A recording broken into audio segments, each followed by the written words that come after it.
더 드러나야 할 비밀이라는 제목으로 하나님의 말씀 함께 나누겠습니다. 우리 비밀이라고 하면 무슨 생각이 가장 먼저 드십니까? 비밀이라는 단어만큼 많은 분들에게 또 다양한 의미로 다가가는 단어가 또 없는 것 같아요. 아이에서부터 어른에 이르기까지 다 비밀이 있습니다. 정치, 경제, 문화, 또 방송, 교육 모든 곳에 비밀이란 단어를 다 사용합니다. 물론 비밀에는 두 가지 종류의 비밀이 있겠죠. 하나는 정말 밝혀지면 안 되는 그런 비밀. 정말 이건 비밀이야. 절대 밝힐 수 없는 그런 비밀이 있을 수 있고요. 또 하나는 비결이라는 뜻의 비밀도 있을 거예요. 정말 토종 청국장의 비밀 하면은 이거 절대 안 밝혀지면 안 밝혀져야 되는 것이 아니라 이 비결이라고 이렇게 잘 알려줘야 될 또 그런 비밀인 것이겠죠. 성경에도 이렇게 비밀이라는 단어를 많이 사용합니다. 구약 신약 많이 사용하는데 신약에만 30번 이상 이 비밀과 관련된 말씀이 나오고요. 오늘 골로새서에는 5번 이상 이 비밀이라는 단어가 나옵니다. 이 비밀은 원어로는 미스테리온이라고 하는데 영어로 그 미스테리와 비슷합니다. 그게 어원이라고 할 수도 있어요. 예수님께서 이 단어를 사용하시면서 천국의 비밀, 하나님 나라의 비밀, 또 다른 사람들에게는 감추어졌다라는 말씀을 하셨습니다. 사도 바울도 오늘 이 비밀이라는 고백을 26절에서 하고 있는데요.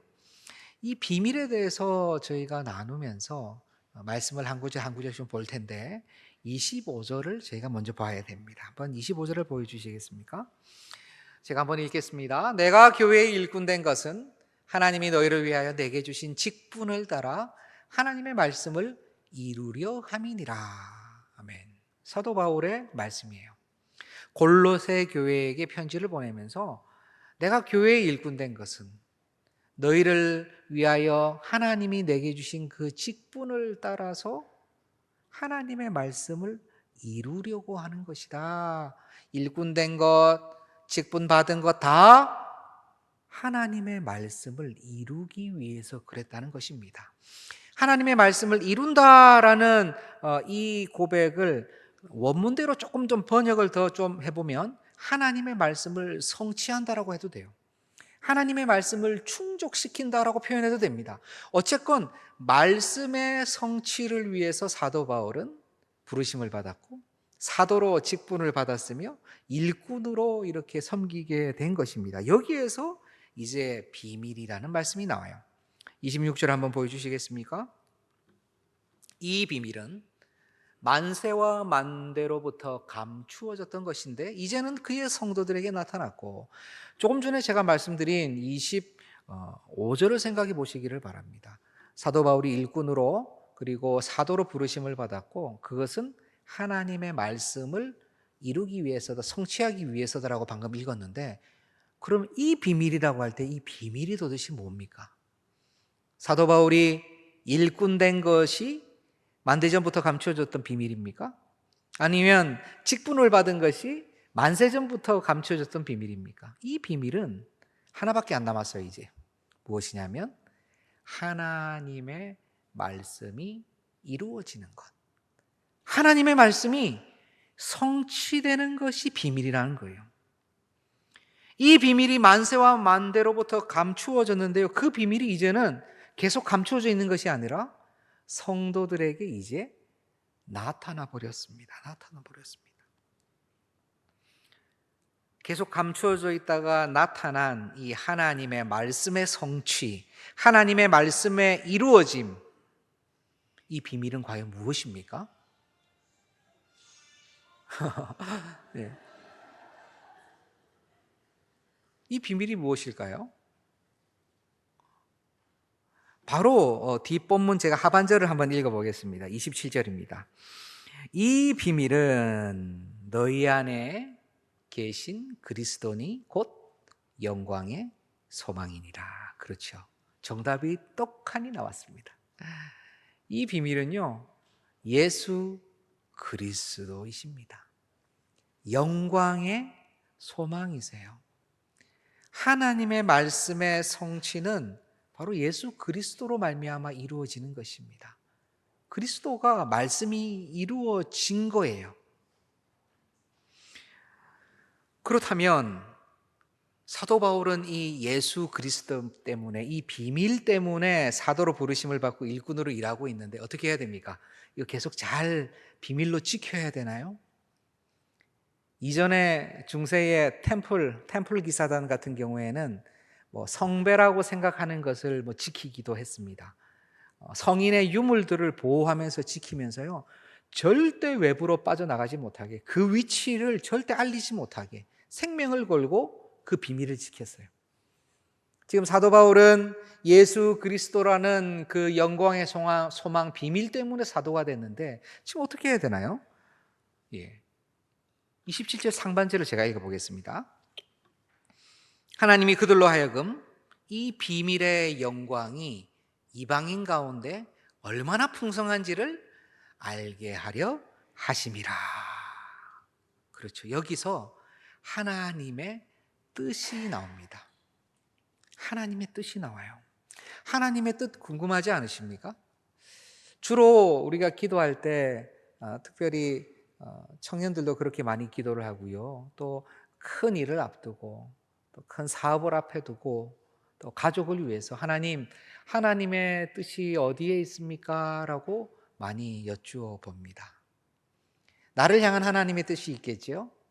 기업을 향한 하나님의 뜻, 가정을 향한 뜻, 또 교회를 향한 하나님의 뜻이 있을 것입니다. 그런데 굉장히 본질적인 하나님께서 우리 모든 성도들에게, 특별히 사도에게 주신 하나님의 뜻이 제가 방금 읽은 부분이에요. 하나님이 그들로 하여금, 그들이면 골로새 성도들이겠죠. 교회이겠죠. 교회에게 이 비밀의 영광, 그리스도의 영광이 이방인 가운데서 얼마나 풍성한지를 너희가 알았으면 좋겠어 라고 지금 말씀하고 있는 거예요. 하나님의 뜻은 이것입니다. 골로새 교회가, 그 성도들이 이방인 가운데도 그리스도의 영광이 풍성할 수 있음을 알기를 원하시는 것이 하나님의 뜻입니다. 어려운 것이 아니고 특별한 것이 아니에요. 너희 안에 그리스도 계시잖아. 우리 안에 계시네? 비밀의 영광, 소망, 영광의 소망 그리스도가 내 안에 계시네? 우리 회 안에 계시네? 우리 동산교회 안에 예수님께서 계시네? 그런데 하나님께서 우리에게 알기 원하시는 것은 저 이방인 가운데도 그리스도의 영광이 드러날 수 있고 드러나야만 돼. 그것을 좀 알았으면 좋겠어 라고 말씀하시는 것입니다. 그러면 이 말씀을 들은 골로새 성도들은 어떻게 해야 할까요? 이 말씀을 듣고 있는 우리는 어떻게 해야 되겠습니까? 사도 바울은 어떻게 했을까요? 그렇죠? 예수 그리스도를 전해줘야 됩니다. 알려줘야 됩니다. 전파해야 됩니다. 전달해야 됩니다. 선포해야 돼요. 전도해야 돼요. 선교해야 됩니다. 우리 안에 있는 영광의 소망 그리스도가 너희 안에도 계시다. 이제 하나님께서 역사하실 것이다. 예수님께서 너희 안에 역사하실 것이다 라고 선포하고 전해야 되는 것이죠. 사도 바울은 골로새 성도들에게 하나님의 뜻을 알려주고 있는 거예요. 그리고 자기가 왜 사도가 되었는지도 알려주는 거예요. 이 비밀인 예수 그리스도를 전해야 된다는 것입니다. 전파해야 된다는 것이죠. 그래서 아까 그 비밀의 차원에서 본다면 우리 예수님은 굉장히 특별하십니다. 두 가지 요소가 다 있어요. 이전부터 예수님이 나시기까지는 어느 정도 감추어지는 요소가 있습니다. 아까 비밀의 두 가지 요소가 있다고 그랬잖아요. 감추어져야 되는 요소. 하나는 비결로서의 비밀. 감추어지는 요소가 있습니다. 선지자들을 통해서 예수님께서 오심을 선포가 되었지만 많은 이들의 귀가 닫혀 있었어요. 감추어져 있었어요. 예수님께서는 이 땅에 오셔서 특별한 시간이 될 때까지, 마가복음을 보면은 당신께서 드러나는 것을 굉장히 절제하세요. 아직 때가 아니야. 조금 더 감춰져 있어야 돼. 조금 있으면 이제 드러나면 돼. 그리고 나서 우리 예수님께서 고난받으시고 십자가에 달리시고 돌아가시고 다시 부활하시고 승천하시고 난 그 이후로부터는, 아니 이미 드러나신 이후부터는, 이 비밀이 열리고 난 이후부터는 온전히 세계 만방 방방곡곡에 전해지기를 원하시는 것입니다. 그것이 하나님의 뜻이에요. 그러하기에 사도는 이 일을 위해서 최선을 다할 것을 선포합니다. 자기도 그렇게 되기를 원해요. 그리스도를 전파하기를 원합니다. 그럼 어떻게 전파할까요? 오늘 이 본문이 가장 중요한 본문입니다. 우리가 같이 한번 읽어볼까요? 28절입니다. 우리가 그를 전파하여 각 사람을 권하고 모든 지혜로 각 사람을 가르치면 각 사람을 그리스도 안에서 완전한 자로 세우려 함이니. 아멘. 사도의 일행은, 말씀을 전하는 자들은 그를 전파하여 예수 그리스도를 전파하는데 각 사람을 권하고 모든 지혜로 각 사람을 가르친다 그랬어요. 이것을 조금 정확하게 원문상으로 해석을 하면요, 이렇게 한번 들어보시기를 바랍니다. 우리는 예수 그리스도를 전파합니다. 각 사람을 권하면서 모든 지혜로 각 사람을 가르치면서 우리는 예수님을 전합니다. 이것이 가장 정확한 해석이에요. 무슨 말씀이냐 하면은 여기서 제일 중요한 것은 전파한다는 거예요. 전파를 하는데 권한다, 각 사람을 가르친다라고 하는 것은요, 조금 우리 영어 문법에도 보면은 분사라는 얘기가 있습니다. 뭐 하면서 열을 씹으면서, 껌을 씹으면서 밥을 먹는다 그러면은 껌 씹는 게 제일 중요한 겁니까? 밥 먹는 게 중요한 겁니까? 밥 먹는 게 중요한 거예요. 뭐 하면서 뒤에 게 중요한 거죠. 이거 하면서 이거 한다. 밥 먹으면서 껌을 또 씹을 수도 있죠. 이렇게 얘기를 하면 밥 먹는 것은요, 부대적인 것이고 내가 얘기하고 싶은 것은 껌을 씹는 거예요. 사도는, 이 헬라어는 더 명백합니다. 시제가 정확해요. 여기서 보면은 우리는 그를 전파합니다. 어떻게 전파하냐? 권하면서, 모든 사람을 권하면서, 모든 사람을 가르치면서. 여기서 저는 이 각이라는 이 우리 표현이 너무 좋아요. 왜냐하면 이 성경 원어라 영어로 표현하면 이게 그냥 모든이라는 뜻입니다. 모든. 그래서 the 판이나 every로 표현이 되는데 우리는 각이라고 했어요. 각도 모든의 뜻이 있습니다. 그런데 또 우리 각이라고 하면 또 어떤 느낌이 딱 듭니까? 예, 각각이라는 뜻도 있죠. 그래서 한 명 한 명 한 명 빠지지 않고 모두라는 느낌이 우리 안에 있어요. 각 사람 하면은. 그래서 이게 굉장히 성경적으로 맞는, 어떻게 그 뜻을 잘 드러내주는 표현이에요. 사도는요, 예수님을 전파하는데 각 사람 한 명 한 명 해서 모든 사람을 권하면서 모든 지혜로, 여기서 지혜로란 말은요, 지금 오늘날로 따진다면은 무엇이라고 표현할 수 있을까요? 문서로, 영상으로, 카톡으로, 인쇄물로, 방송으로, 직접 가서 대면으로, 세미나로, 설교로, 모든 지혜로 각 사람, 모든 사람을 가르치면서 우리는 예수님을 전파합니다라고 이해를 할 수 있다는 말씀입니다. 보통 우리가 복음을 전파한다라고 하면은 어떤 생각이 드냐면 복음을 한번 가서 딱 이야기하는, 한번 전하는 그런 느낌이 들어요. 노방전도 할 때 바쁘게 나를 무시하고 지나간 사람한테 조금 뒤통수에다가 예수님 믿으셔야 돼요 이렇게 한번 전하는 것이지 않습니까? 지금 제가 이렇게 예수님을 믿으세요라고 한번 전하는 노방전도나 말로 한번 권하는 이것을 가볍게 여기는 것이 아니에요. 너무너무 중요합니다. 하나님께서 이 사역을, 이 전도의 사역, 어떻게든 한 번이라도 접촉하는 면을 가지려고 하는 이것을 너무 귀하게 여기세요. 보통 예수님을 모르는 분이 예수님 안에 교회 안으로 들어오기까지는요, 최소한 10번 이상의 복음 메시지에 어떤 형태로든 접촉이 있어야 된다고 봅니다. 지나가는 사람이 한번 얘기를 하든, 그러다 또 친구가 와가지고 야, 저번에 나 밥 사줬으니까 교회 한번 갈래? 접촉이 한번 있는 거죠. 누구 먼 친척이 와가지고 아이고 왜 아직도 교회 안 다니냐? 예수님 믿어야 돼. 3번 들었어요. 뭐 이렇게 저렇게 해서 최소한 어느 정도의 양을 들어야 어떤 시점이 되어서 어떤 계기로 교회를 한번 가야 되나? 예수라는 분이 누구지? 이렇게 하나님께서 그 역사들을 사용하시는 경우가 많다는 거예요. 물론 한 번에 오시는 분도 계세요. 하나님께서 준비시키신 분들도 계시죠.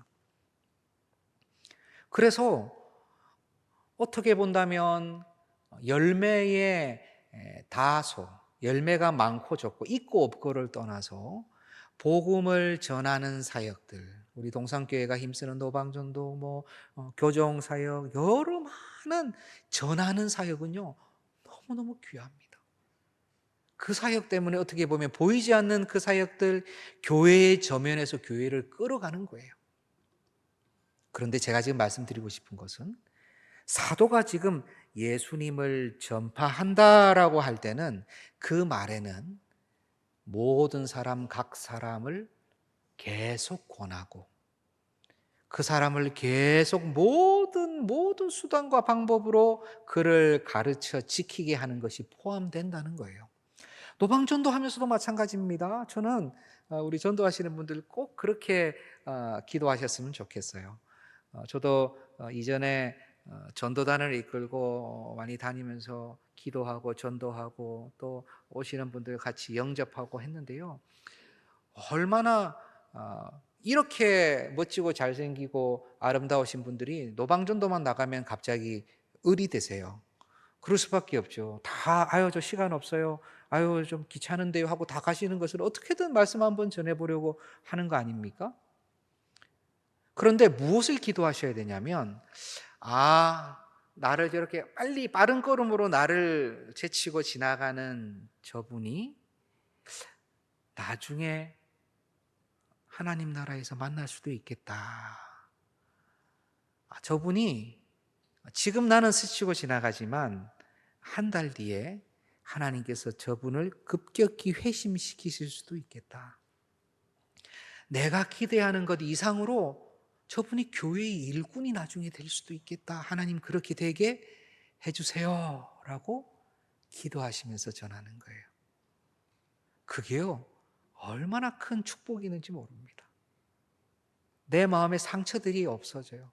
그가 막 하던 건요, 나중에 그분이 저에게 와서 뭐라고 이렇게 사과의 말씀 하지 않습니다. 결단코 평생 볼 일이 잘 없을 수도 있습니다. 그런데 나중에 주를 알게 되었을 때에 하나님께서 생각나게 하세요.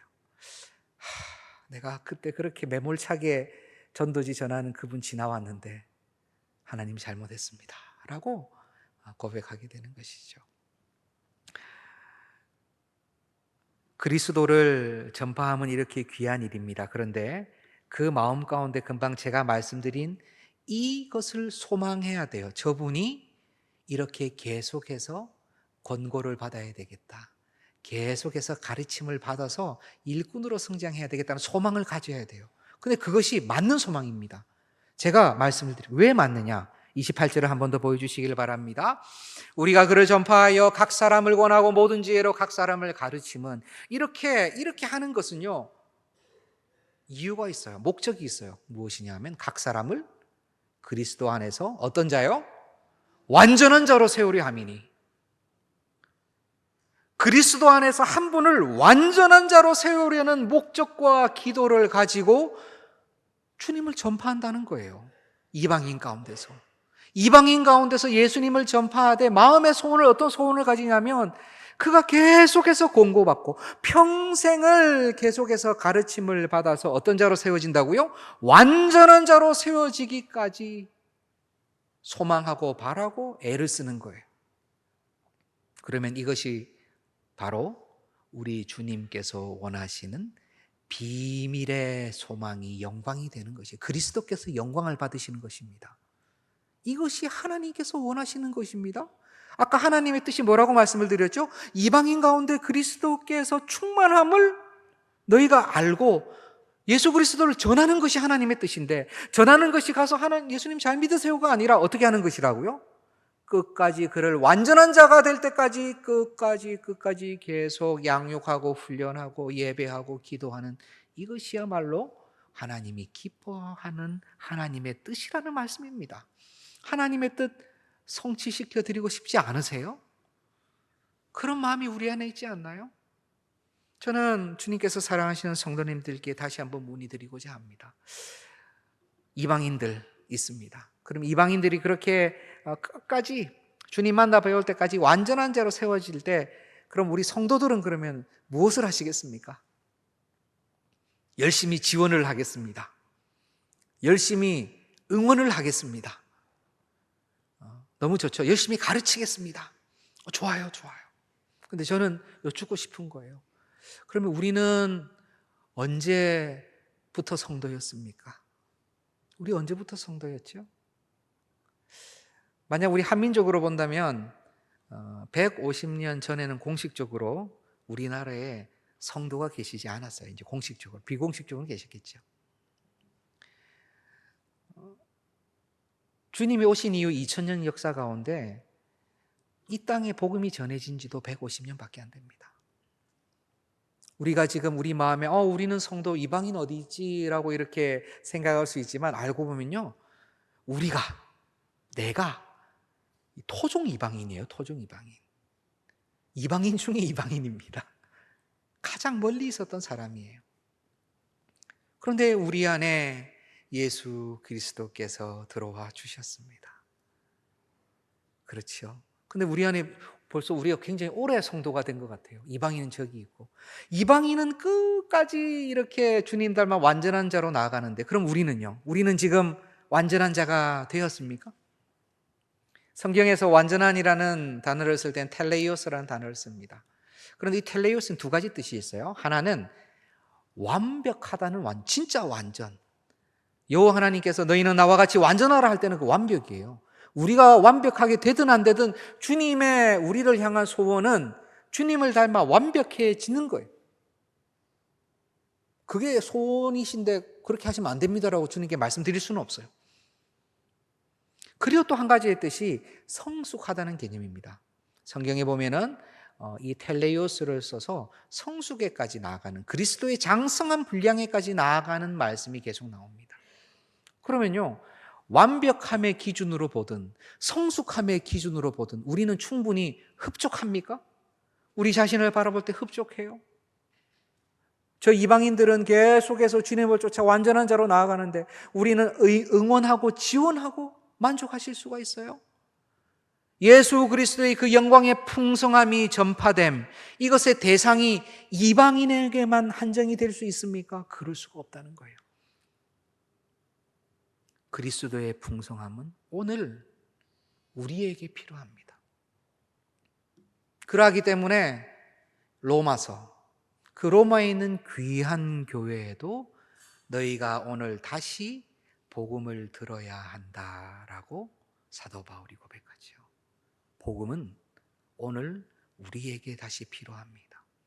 주님을 닮아감, 주님을 쫓아감은 어떻게 보면 시간이 많이 지나서 그 열정과 패기가 혹시 식을 수도 있는 우리 한국 교회에 더 필요합니다. 사도 바울은 이것을 위해서 골로새 교회와 이방인들 안에 예수 그리스도의 풍성함이 나타나기를 소망하면서 최선을 다할 것을 선포해요. 29절입니다. 이를 위하여 나도 내 속에서 능력으로 역사하시는 이의 역사, 성령의 역사를 따라서 힘을 다하여 수고하노라. 힘을 다하여 수고한대요. 여기서 한 가지 문제가 있습니다. 아까 처음 말씀드린 이 각이라는 거예요. 모든 성도, 우리 성도들이 다 하나님 쫓아서 더 예수님 닮아가야 되는데요, 한 분도 예외가 있으시면 안 돼요. 예수님 믿는다면, 어제보다 오늘이, 오늘보다 내일이, 지난주보다 이번 주가, 혹 살아가다 보면 작년에는 정말 열심히 제가 신앙이 좋았다 생각했는데 지금은 좀 많이 방학 기간이 너무 긴 것 같아요. 스스로 제가 작년보다 많이 신앙이 이렇게 좀 줄은 것 같아요 라고 고백할 수는 있어요. 그러나 장기적으로 보았을 때 우리가 계속해서 주님을 닮아 더욱 가야 되지 않겠습니까? 장기적으로 갔을 때 점차 주님하고 상관없이 가면은 주님하고 하나도 안 닮으면 어떻게 되겠습니까? 모든 성도들이 조금이라도 더 주님을 닮아가야 된다면 어떻게 해야 될까요? 한 명의 목회자가 교회 안에서 그것을 감당할 수 있을까요? 이 강단에서의 설교 메시지로 그것이 다 가할 수 있을까요? 저는 다른 방법이 아니라 하나님께서 원하시는 하나님의 뜻을 이루어 드리기 위하여 우리는 예수님께서 쓰신 예수님의 목회 방법, 예수님의 전략을 써야 된다고 확신합니다. 예수님이 모본을 보여주셨어요. 우리 주님, 예수님 하나님이시죠? 아멘이십니까? 그럼요. 하나님이십니다. 손가락 한 번만 튕기시면 주님의 자녀들이, 주님의 백성들이 인류의 전 세대에 다 주님 앞에 나올 수 있습니다. 그런데 우리 주님은 그렇게 하지 않으셨죠. 세대를 거쳐서 온 세계를 뒤집어 엎으실 놀라운 계획을 세우시고 실행하시면서 우리 주님은 신비적 방법이 아니라 오히려 12명의 제자들에게 집중을 하셨습니다. 물론 70인 전도대나 또 500여 형제나 많은 무리들도 케어하셨어요. 돌보셨어요. 우리가 생각하는 그런 돌봄이 아닙니다. 실제적으로 돌보셨어요. 왜냐하면 우리 주님은 하나님이시기 때문에 그래요. 우리는 개인한테 집중하면은 큰 공동체는 또 소홀할 수도 있습니다. 큰 공동체를 막 이렇게 좌우지하면 또 개인에게 소홀할 수 있어요. 인간의 한계입니다. 시간과 공간에 제한되어 있기 때문에. 우리 주님은 그렇지 않으세요. 그러나 공식적으로 믿음의 후예들에게 12명에게 집중했음을 보여주세요. 그 12명 안에서도 또 3명은 거의 편애하다시피 데리고 다니셨어요. 12명을 데리고 다니시면서 그들을 계속 교육시키시고 함께 자고 함께 먹으시고 동거하시고 또 배운 것을 실행할 수 있도록 작은 파송을 하시고 나중에는 모든 것을 위임하여 주시며 세계로 파송하여 주신 것이죠. 우리 주님께서 이 온 세계를 주님의 백성을 부르는 방법으로 사용하신 전략입니다. 그들로 하여금 제자를 보내서 너희들도 또 다른 제자를 삼아라 라고 말씀하시면서 말입니다. 그 본문이 바로 대위임령이라고 부르는 마태복음 28장 18절에서 20절의 말씀입니다. 한번 보여주시기를 바랍니다. 예수께서 나와 말씀하여 이르시되 하늘과 땅의 모든 권세를 내게 주셨으니 그러므로 너희는 가서 모든 민족을 제자로 삼아라. 제자로 삼아라. 지금 승천하시기 일보 직전입니다. 그때에 제자들에게 하신 말씀이 다른 말씀이 아니에요. 제자를 삼으라. 제자를 삼으라. 이 말씀에 대해서 우리 정말 참 목회자며 신학자며 존경받는 로버트 콜먼 교수님의 주님의 전도 계획이라는 책이 있습니다. 굵지 않은 책이에요. 아주 심플한 책인데 정말 명저입니다. 거기에 나오는 부분을 제가 한번 읽어보겠습니다. 이 부분을 로버트 콜먼 교수님이 어떻게 보았나? 대위임령이 단순히 복음을 전하러 땅끝까지 가는 것이나 삼위일체 하나님의 이름으로 많은 개심자에게 세례를 주는 것이나 그들에게 그리스도의 교훈을 가르치는 것만이 아니라 제자를 삼는 것, 즉 제자들을 그리스도의 명령에 매여 주님을 따를 뿐 아니라 다른 사람들을 주님의 길로 인도할 사람들을 세우는 것이라는 뜻이다. 대위임령은 예수님께서 승천하시면서 위임하여 주신 가장 큰 이 명령은요, 너희 열심히 해, 너희 잘해야 돼, 너희 열심히 일해야 돼, 너희 교회 일구어야 돼, 이런 차원의 말씀이 아니라 오히려 그리스도의 명령에 매여 주님을 따르되 다른 사람들을 주님으로 인도할 사람들, 제자들을 세우라라고 명령을 하신 거예요. 그러면 그 제자들은 예수님께서 승천 이후에 밖으로 나가서 복음을 전하고 사역을 하고 하면서 무슨 일을 했겠습니까? 제자들을 세우는 역할을 하는 거예요. 제자들을 세우면서 그 제자에게 뭐라고 얘기했겠어요? 너도 제자를 삼으라. 너도 제자를 세우라. 오늘 이 땅에 복음이 전해지고 우리가 하나님 앞에 이렇게 우리 장로님 기도하신 대로 온 세계가 때로는 전쟁과 열병과 어려움과 환난 중에 마침 이때의 주의 긍휼하심으로 감사히 예배드릴 수 있는 은혜를 우리가 누리고 있습니다. 제자 삼고 제자 삼아 바로 이렇게 토종 이방인 중에 이방인 여기까지 주의 복음이 들어오게 된 것이죠. 사도 바울 역시 이 예수님의 말씀을 그대로 좇아서 디모데에게 동일하게 얘기해요. 디모데후서 2장 2절입니다. 제가 읽어보겠습니다. 또 내가 많은 증인 앞에서 내게 들은 바를 충성된 사람들에게 부탁하라. 그들이 또 다른 사람들을 가르칠 수 있으리라. 아멘. 충성된 사람들에게 네가 배운 걸 디모데야 가르쳐줘. 그런데 그들이 또 다른 사람들을 가르칠 수 있을 거야. 그들이 또 다른 사람들을 또 세울 수 있을 거야. 그 가르침을 받은 사람들이 또 다른 사람들을 세우는 거예요. 그러니 바로 이 초대교회에 브리스길라와 아굴라와 같은 이렇게 귀한 가정이 나오고 평신도 지도자들이 나오고 이들을 통하여서 구약에 대한 하나님만 알고 있던 아볼로가 은혜를 받아가지고 걸출한 목회자가 되지 않습니까? 아볼로를 통해서는 또 얼마나 많은 이들이 세워졌을까요?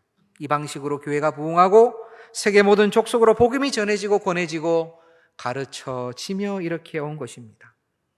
그래서 건강한 교회는 하나님의 뜻을 이루려고 애를 쓰는 교회예요.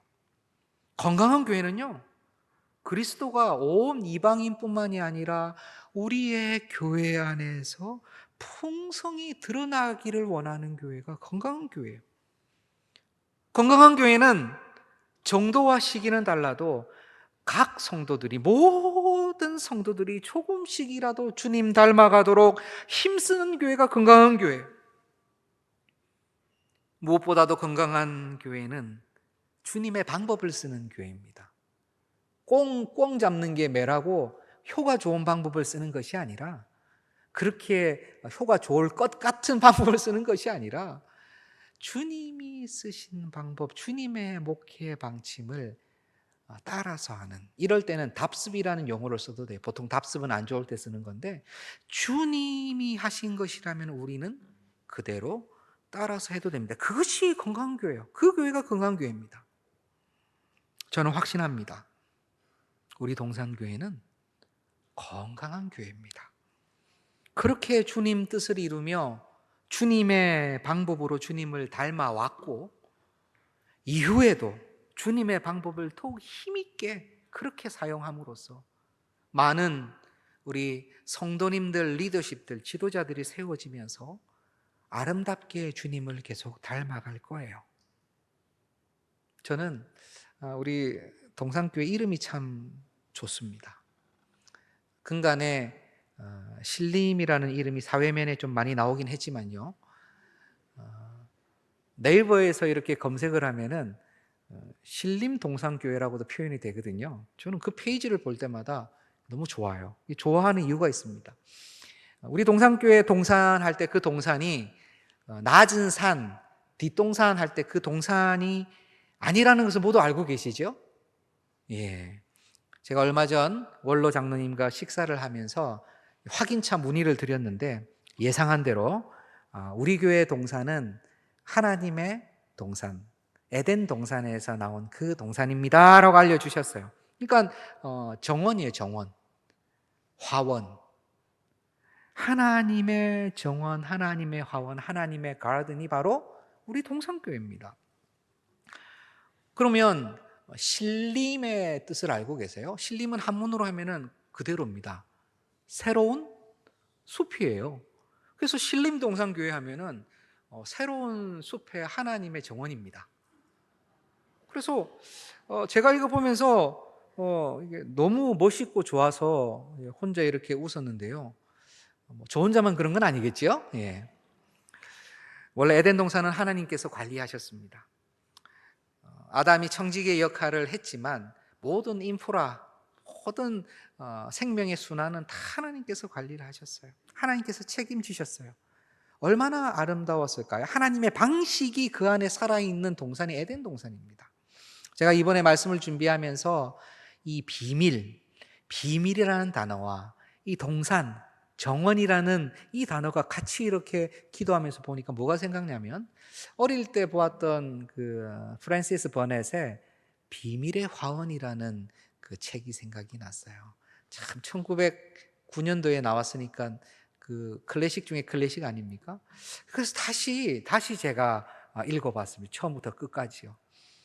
주인공 이름도 다시 확인하고 제가 그걸 보면서 마음 가운데 진짜 기도 제목이 생겼어요. 주인공 메어리 레녹스죠. 메어리 레녹스는 비밀의 동산, 비밀의 화원을 발견하게 됩니다. 그것은 거의 10년 동안 잠겨져 있어가지고 아무도 드나들지 않아 훼손되지 않고, 물론 잘 가꿔지진 않았지만 신비하고 아름다운 동산이었어요. 그곳에 문을 열고 들어가는 순간 그 책은 그 메리 레녹스의 그 가슴이 쿵쾅거리고 두근대고 막 그것을 잘 묘사를 해놨습니다. 제가 그 부분을 읽으면서 이 하나님의 동산교회에 저도 이렇게 안으로 쑥 들어가면서 얼마나 마음이 쿵쾅대고 기대가 되고 얼마나 마음이 좋은지 모르겠어요. 무엇보다도 비밀의 화원은 그냥 아름답지만 아무도 그것을 돌보지 않았다면 우리 동산교회는 정말 훌륭한 목회자분들과 순전한 성도님들께서 비밀이신 예수 그리스도를 중심에 두시고 밤이나 낮이나 매주일 그렇게 가꾸시고 돌보시고 애쓰시며 여기까지 온 거 아니에요?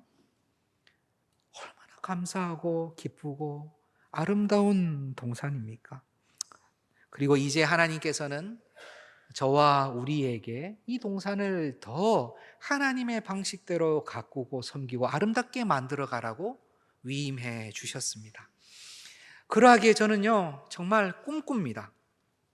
우리 동산이 하나님의 뜻대로 더욱 잘 가꾸어지는 꿈을 꿉니다. 한 명 한 명의 성도가 마치 작은 꽃과 같이 샘 주위에 소그룹을 이루어 하나님의 말씀으로 먹고 마시며, 그러다 보니 어느덧 하나님께서 허락하여 주시는 작은 꽃들이 샘 주위에 피어나는 그러한 상상을 해봅니다. 각박하고 또 동산 내에 풀이 없는 곳에는 하나님께서 말씀의 샘을 허락하여 주셔서 그곳에 다시 관목들이 들어서고 동물들이 기웃대는 그런 아름다운 광경을 저는 기대하고 소원하게 됩니다. 비밀의 화원의 책에 보면요, 그 주인공들 소년 소녀가 나오는데 다 마음이 삐뚤어지고 몸이 병약했어요. 그런데 비밀의 화원을 드나들면서 몸이 건강해지고 심령도 굉장히 올곧아지는 그런 부분이 나옵니다, 책에. 그 부분을 읽으면서 하나님의 동산을 드나들며 심령이 약하고 어려운 분들이 회복이 되고, 하나님을 알지 못하고 사망에 있는 자가 동산 안에 들어와 생명을 얻는 놀라운 역사를 기대하게 되는 것입니다. 오래지 않아 이 동산의 주인께서 오실 것입니다. 오래지 않아 우리 주님께서 오실 거예요. 그때에 우리 동산지기와 작은 샘들의 지기와 많은 꽃들과 많은 열매로서 우리 주님을 저는 반기기를 소원합니다. 주님께서 사랑하시는 성도 여러분, 우리 교회가 그렇게 지금까지 걸어온 것처럼 주님의 일꾼들을, 주님의 제자를 키워내고 세우고 그리고 파송하는 그러한 아름다운 교회로 든든히 서갈 수 있기를 간절히 소원합니다. 주님의 방법만 우리가 사용하기를 원합니다. 주님의 우선순위를 우리가 붙잡기를 원합니다. 성령 하나님께서 아름답게 놀랍게 간섭 역사해 주실 것입니다. 기도하겠습니다. 하나님,